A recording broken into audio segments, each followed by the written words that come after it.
concerns and issues also, Mr. Chair and honorable members of the committee, was presented to the Board of Regents for deliberations and discussion because I am only one member or member of the governing board, which is the highest governing policy-making body of the university.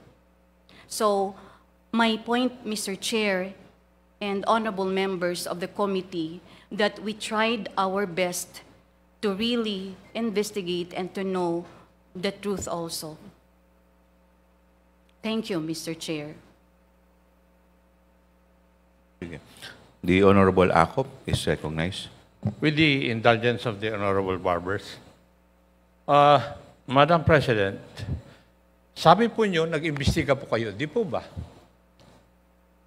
Yes, Mr. Chair. Meron po bang resulta yung investigasyon ninyo? Yes, Mr. Chair. And what would be the finding? The finding was the person appearing as a teacher in the video political campaign is not a bona fide employee of SNSU. Hindi rin po Rather, Mr. estudyante Chair, yung dalawa. Yes, Mr. Chair. Rather, a teaching staff of a certain school. Thus, SNSU officials and employees, Mr. Chair, and honorable members of the committee, and not directly or indirectly involved in any partisan political activity. Madam President, pakisagot lang po yung aking katanungan. Masyado na pa kayong defensive eh. Bilang isang investigador, ako yung nagdududa. Masyado ka ng defensive. Hindi ko naman yun ang tinatanong ko eh. Ang tinatanong ko lang po sa inyo ay kung meron na po kayong findings. Kasi hindi nyo sinagot kanina yung mga katanungan ni Honorable Burrs. Number one, dininay nyo kanina na yung classroom at saka campus na ginamit, hindi po sa SNSU. Tama po ba yung pagkarinig ko? Yung classroom po, Mr. Chair, is hindi. Hindi po. Hindi po sa... How would you know that it is not a classroom of SNSU? Is it a product of your investigation, officially conducted? Yes, Mr. Chair. Huh? Is that part of the investigation report submitted to your office? Madam President, Yes or no? Yes. before you answer the Honorable Acop, make sure you are answering truthfully. Because later on, if we will be able to prove that that incident happened inside the perimeter of your campus, Mr. Chair, I would like to request respectfully that the result of the investigation will be furnished to the Board of Regents for deliberation and discussions. Pakiulit po yun. Hindi po namin nakuha ng buong-buo yung sinabi po ninyo. On May 29, actually, Mr. Chair, this was presented to the Board of Regents. Yeah. Hindi naman po yung board ang tinatanong ko. Tinatanong ko po kayo bilang SNSU President. And you should be aware of all these things bilang Presidente ng SNSU. Di po ba? It's part of your jurisdiction that you should know everything that happens within your campus. Yes, Mr. Chair. ang Yes. tanong ni Congressman Acop kanina, if that incident happened inside the campus, including the classroom scene. Hindi po ang classroom. Ano Mr. po? Chair. Hindi po yung classroom, Mr. Chair. Second, yun po mga actors or actresses na nandun po sa present ni Honorable Barbers, hindi po taga SNSU? Mr. Chair. Was that also discovered in your investigation? Hindi ba dapat very critical yun sa inyong investigasyon?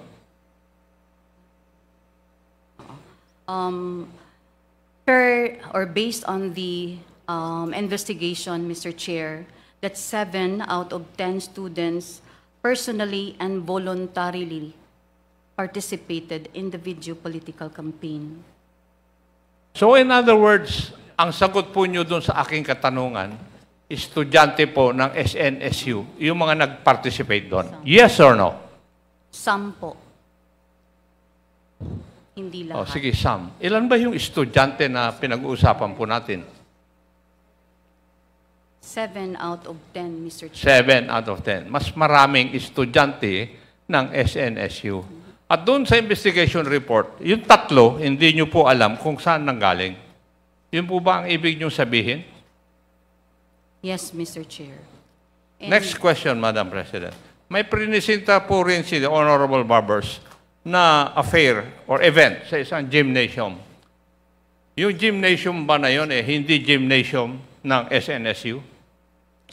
Mr. Chair, Simpleng-simple lang po yung tanong ko, Madam President. Doktor po ang nakalagay dyan sa inyong titulo dyan.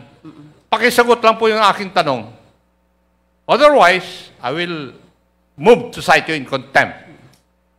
it was on the candidates forum, Mr. Chair. I beg your pardon? Candidates forum, where the...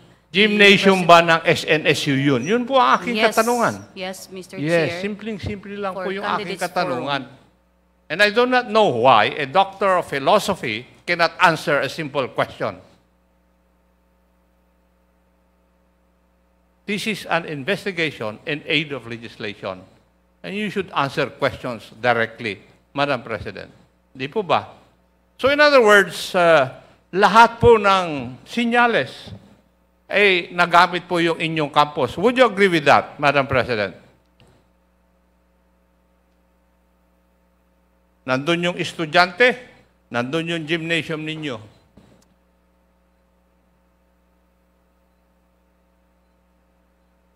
If it quacks like a duck, it is a duck.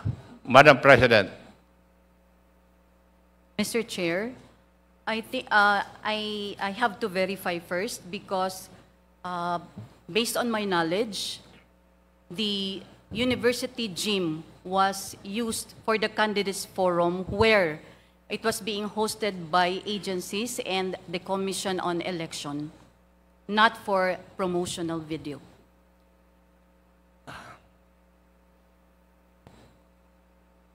Madam President, yung pong katanungan ko po hindi na, yung sagot po ninyo, hindi naman po yung kasama doon sa katanungan ko Simpleng-simple lang po yung tanong ko. Yung bang gymnasium na prinisinta dito kanina ni Honorable Barbers na merong event, gymnasium ba ng SNSU? And all of these informations should have been contained in the investigation report conducted by the people you have directed to conduct the investigation. In other words, I can call their investigation very, very sloppy, Madam President. And if you're satisfied with that investigation, I'm sorry. Hindi po ako naniniwala po sa inyo. Thank you, Mr. Chair. Thank you. If I may, with the indulgence of the Honorable Ace Barbers. Madam Chair, tama po ba yung pagkakaintindi ko na 7 out of 10 students participated in this TV ads or in this political ads? Based on the result, yes, Mr. Chair. Okay. And based on what you said a while ago, some of the scenes, if not all, were shot inside the vicinity or inside the campus. No, Mr. Chair. So, are you telling us na yung 7 estudyante inilabas pa from the school? Mr. Chair, hindi po yun sa classroom ng SNSU vicinity. Kaya nga po. So, hindi lang naman po yung scene sa classroom. Di ba, meron din ng mga scene sa labas, meron din. Yung may nagsasalita po doon Ang background niya yung mismong entrance ng eskwelahan.